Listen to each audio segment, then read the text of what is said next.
माँ की आखिरी इच्छा। एक बार एक बूढ़ी माँ को उसके बेटे ने एक वृद्धाश्रम में ले जाकर छोड़ा। इस माँ का ये वही इकलौता बेटा था जिसके लिए इस माँ ने जीवन भर संघर्ष किया। इस बेटे के लिए वो सब कुछ किया जो एक माँ को करना चाहिए या माँ कर सकती है, और आज भी अपने बेटे को किसी भी तरीके की परेशानी ना हो इसलिए आश्रम में रहने के लिए भी तैयार हो गई। वृद्धाश्रम में रह रही माँ हमेशा अपने बेटे को याद करती, मगर बेटा केवल साल में एक बार उसको मिलने जाता या फिर फ़ोन कर पाता। कई साल बीत गए। वृद्ध आश्रम से बेटे को एक दिन फ़ोन आया। उन्होंने कहा, बेटा जल्दी से आश्रम आके अपनी माँ से मिल लो, वो बहुत सीरियस है। बेटा जब अपनी बीमार माँ के पास पहुँचा तब वह अपनी आखिरी सांसें गिन रही थी।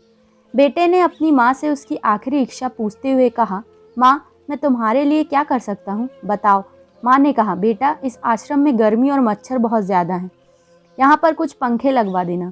फ्रिज ना होने की वजह से यहाँ पर हम बूढ़ों को कई बार भूखे पेट ही सोना पड़ता है, क्योंकि किसी का दिया हुआ खाना खराब होने से नहीं बचा पाते। तो इस आश्रम के लिए एक दो फ्रिज भी खरीद देना। बेटे ने अपनी माँ की सारी बातें सुनी और अपनी माँ से पूछा, इतने साल यहाँ पर निकाल दिए पर आपने कभी भी यह बात मुझसे नहीं कही, और जब आपके पास टाइम नहीं बचा तब आप यह सब कह रही हैं, ऐसा क्यों?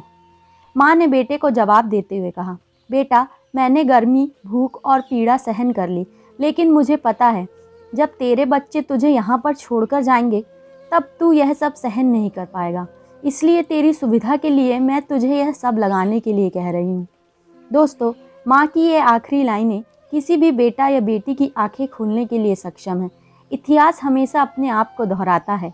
अगर आप चाहते हैं कि आपके साथ अच्छा व्यवहार हो तो आपको भी दूसरों के साथ वैसा ही व्यवहार करना पड़ेगा।